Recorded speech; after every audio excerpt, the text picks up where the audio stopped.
পৌরসভা? হ্যাঁ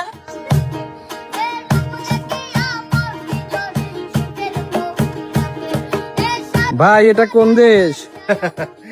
এটা উন্নয়নের বাংলাদেশ, শাহজাদপুর পৌরসভা, নলুয়া গ্রামের রাস্তা। এটা রাস্তা তো খুবই উন্নত।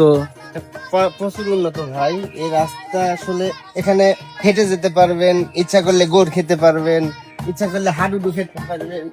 কাকা, এটা কোন গ্রামের রাস্তা? নলুয়া গ্রামের রাস্তা বাবা। এটা কি শুধু রাস্তা না মাঠও? মাঠও, খালি রাস্তা নয়। এইটা সবচেয়ে থেকে ভালো জায়গা। এটা মানে এই জায়গার মধ্যে যদি ভালো জায়গা থাকে সেটা নলুয়া এই পাটাটা।